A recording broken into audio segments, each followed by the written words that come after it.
Dr. Professor Yugi Akongo, quite a number of university lecturers were arrested and detained, and the others, Koigo Omwere, George Anyona, were taken to political detention. So this situation persisted. Some of us were arrested in that year, 1982, after the coup attempt, and taken to political detention. And we stayed there for 6 years. Then in 1988, Kanu brought an amendment to his laws, saying that they were bringing what they called direct democracy, where there was a nomination process, where people were lining up behind the candidates. And then the returning officer would count the voters who had lined up behind the candidates. And whoever got the highest number of votes, if you got more than 50% in total, you are automatically declared a member of parliament without having to go to the ballot. That process was abused, and many popular candidates were rigged at that stage, and therefore there was no real proper election in 1988. This now added momentum and anger to the movement for change. Among those people who had been rigged out were the late Kenneth Matiba and Charles Rubia. So, come 1990,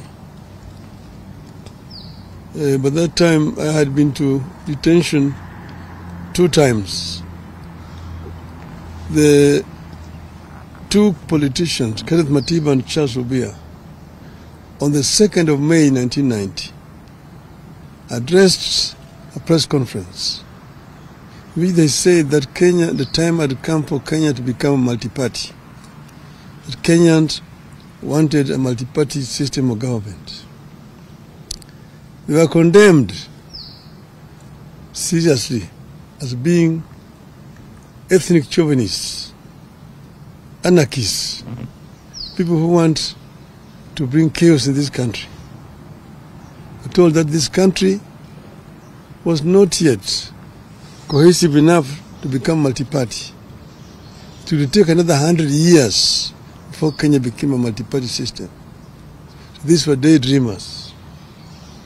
So the kind of machinery at that time set off now to demonize the 2 members of parliament, the 2 former members of parliament. And in the process, of course, a number of very inflammatory statements were made, even by some today politicians who are talking about democracy here. You go into the archives, you see the names and what they said at that time. So in the process, Kenneth Matiba came to look for me to arrange for a meeting between him and Jaramogi Oginga Odinga, who's my father. I arranged the meeting, and then we met again. They met again with Mr. Rubia, Mr. Neko, and after lengthy deliberations, the decision was taken that they would be supported. At that same time, they sent the goons to Matiba's home the following day to attack his family. Matiba's wife was very badly wounded, Edith, and she was admitted to Nairobi Hospital, where we went to see her. After that, we, myself and Kenneth Matiba and Charles Rubia, made a statement which we said we would go to Kamkunji to ask Kenyans if they were ready for multi-party. And we do it on the day of the 7th of July that year, 1990. 7th of July 1990. So after making that statement, we then now went on to mobilize for the meeting at Kamkunji. But then, of course, the police officers came to block us from meeting each other. They were stationed in my office at Ajib House, Matiba's office, up there on Koinange Street, and Rubia's office, and Paul Mwite's, and Gibson Kamau Korea's. On the 2nd of July 1990, Matiba and Rubia were arrested and taken to detention. On the 4th of July, I was arrested and taken to detention. That same night, they arrested Gitobu Manyara, they arrested John Hamenwa, they arrested now Justice Mohammed Ibrahim. Paul Mwite went into hiding. Kamau Korea ran into American embassy and sought refuge. Keyote Murungi was in Ethiopia and went to America. But that's how it was. But the International Commission of Jurists came up and made a very powerful lobby for the release of Hamenwa and Manyara, and they were released. As we remained in detention. And as you know, Rubia is the one who was first affected. He got a very serious infection, was taken to hospital. Eventually, he nearly lost his vocal cords and was released. Matiba suffered a stroke in detention and was removed and eventually brought to Nairobi Hospital, after which she was then taken to London for treatment. That completely undermined his health permanently. And these two people eventually died because of not old age at that time, but because of the injuries they sustained while in detention. Many people, but in spite of our being detained, the Kenyan people braved it and came out in numbers to go to Kamkunji on the 7th of July 1990. Many people were killed attempting to reach Kamkunji grounds that time. So then, after we came out of detention, then Ford was formed. We formed Ford. After forming Ford, again we get pressed and said we were going back to Kamkunji. Eventually, when I was targeted again, I was moved away from here and taken into exile. But our people braved it and managed to march all the way into Kamkunji. And you will see the photograph in front page of Nation there today. You can see Martin Chikuku, James Orengo, Anyang Nyong'o, Masinde Muliro on the back of that truck getting up to Kamkunji. That was not on Sabasaba, that was on the 16th of November 1991. But it's still the Kamkunji. That's why Kamkunji is very historical for the second liberation of this country. And that's why we celebrate Sabasaba. The fateful day on which Kenya's struggle for multi-party democracy took the most decisive turn is iconic and historical. It's a day rivaled only by the present day Masuja Day, previously Kenyatta Day, that celebrates the arrest and detention of the freedom fighters jointly called the Kapenguria Six. It is regrettable that the recognition and remembrance of Sabasaba has not been consistent in its short period history of 35 years. One moment it is important.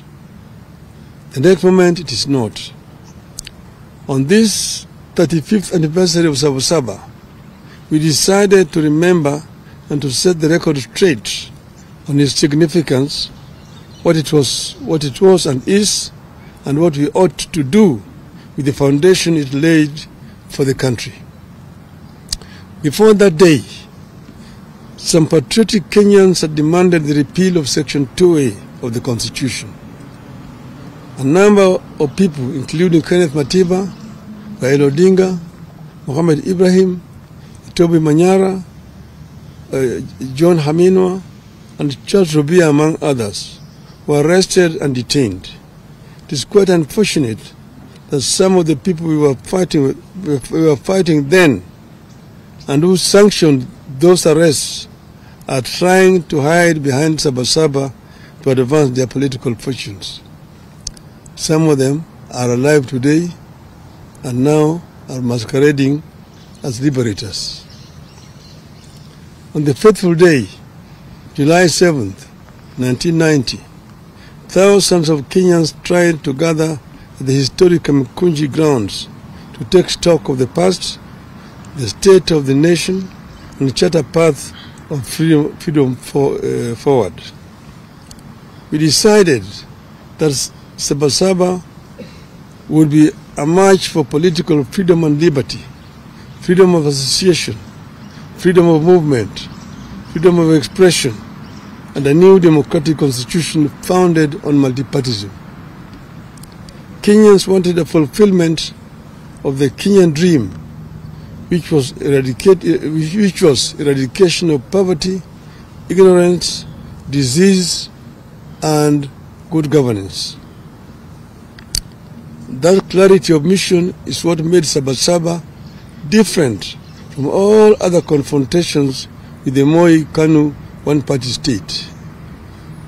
Sabasaba, therefore, was and still is about the sacred and historic grounds of Kamkunji. It was not and is not just another routine street protest in Nairobi or any other town.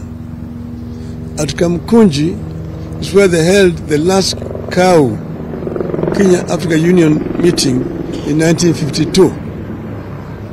It is where Kanu's first rally was also held. It was also where the first Ford meeting was held after registration. Sabasaba had a singular purpose: to the repeal of Section 2A of the Constitution and allow multi-party democracy in Kenya. Sabasaba had clear and known national conveners: Kenneth Matiba, Charles Robia, and yours truly, Raila Odinga. It was what gave birth to a bigger and powerful forum for the restoration of democracy, Ford.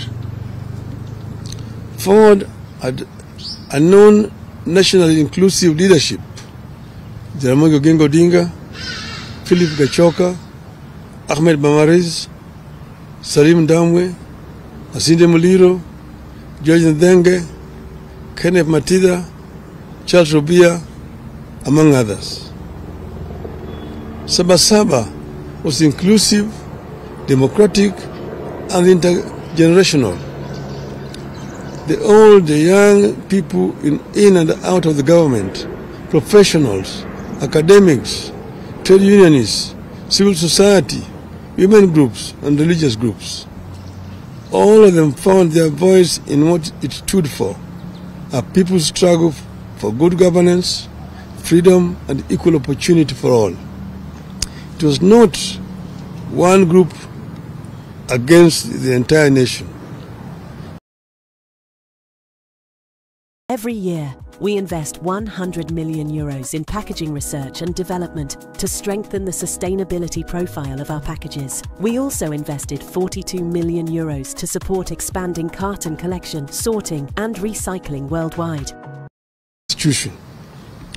These features are what made Sabasaba succeed. A year after the march, on December 2nd, 1991, President Moi capitulated. Section 2A of the Constitution was removed. Multipartyism was reinstated. We achieved our core aim, which was to return Kenya to multipartyism. Today, we have more parties than one could imagine then.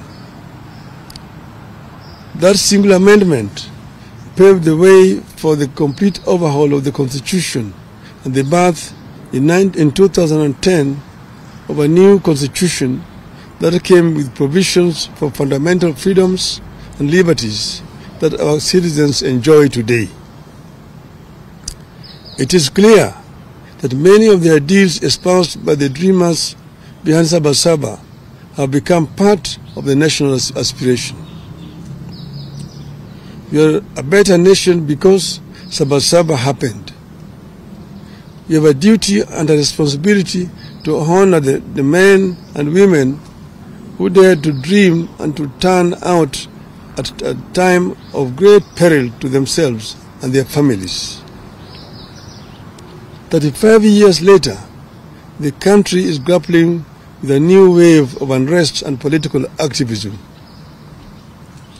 The question we have to ask ourselves is, where do we go from here? Do we embrace chaos or a coming together of minds and country?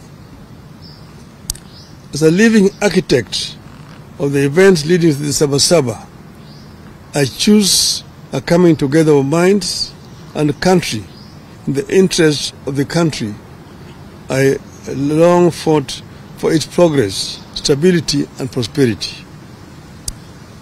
The most important struggle taking shape in our country today is the struggle for good governance, economic opportunity and equality.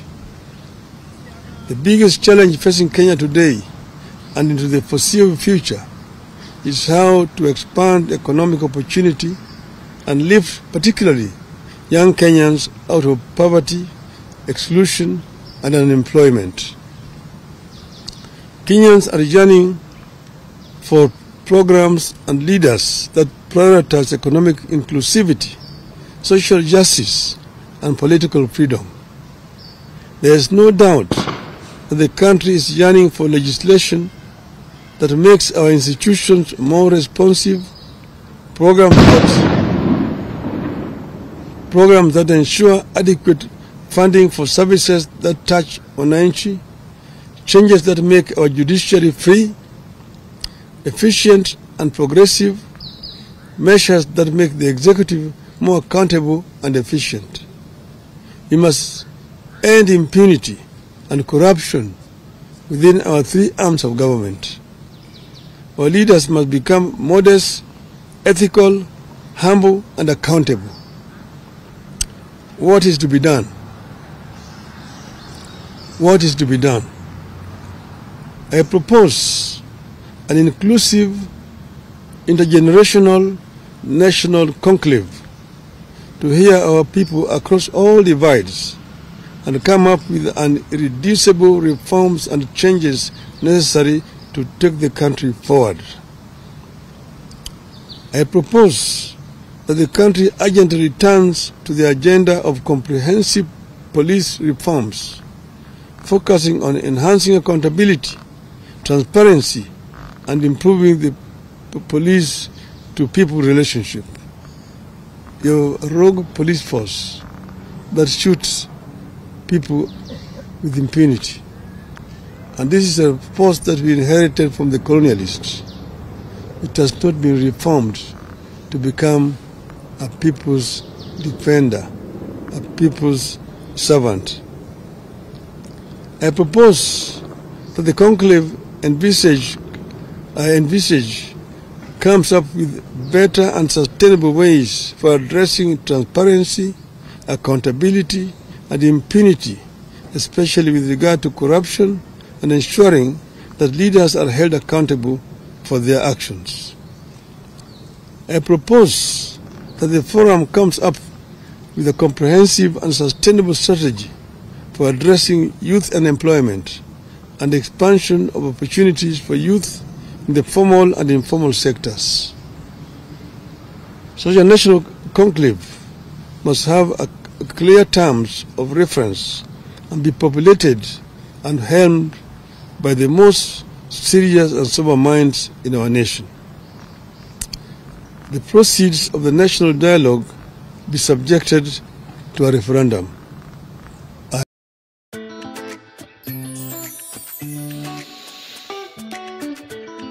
Venus unveils confidence that captivates with 5 times more hydration. Venus, inspired by nature, perfected by science. Maybe one or two, say your name and the video. Thank you. My name is Duncan Member. I work with the NCD.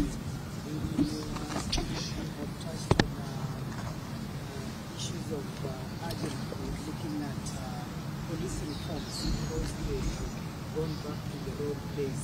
Now, what do you say of the interior CS issued shoot to kill order about 2 weeks ago, a day after the June 25th protests? And secondly, you have said that where do we go from here? You have a close arrangement or working formula with the current president. What have you advised him? Because the country appears to be teetering towards its on the brink of precipice, so to speak. So what have you said? What have you advised the president? Because it appears the country is being turned into a police state, or what you can say it is teetering towards a failed state. I've talked for a long time about police reforms. Not just this time, not with regard to this regime. In the regime before it, even one before that other regime. I've said that, we inherited a colonial police force. And as you know, the colonialism was meant to rule the natives. It was not a people-friendly government. So what should have happened was to democratize this police force, reform it so that it becomes a service, not a force. It is not enough to just change the words. That is from a force to a service. You must take measures to ensure that it's really a service, not a force. And this has not happened in our country. I've given examples of where it has happened. For example, in Tanzania. And you see a police force which are people friendly and also not trigger happy. About the minister you're talking about, I said he was totally out of order. And he apologized to me. And he apologized to me and to the people. And he said the day before yesterday that police should handle people with care. So, yeah. Okay. That's fine. Just one.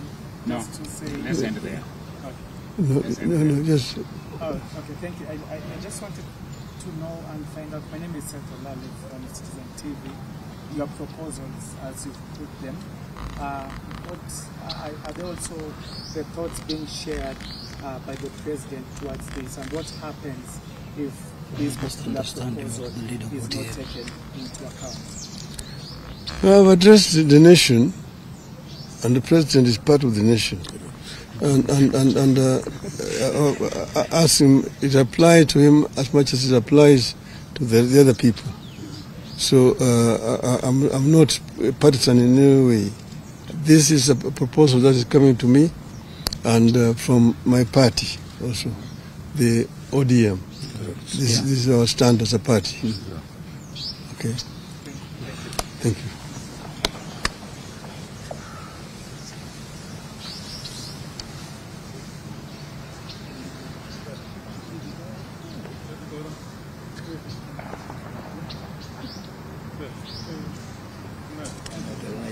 Nakuru.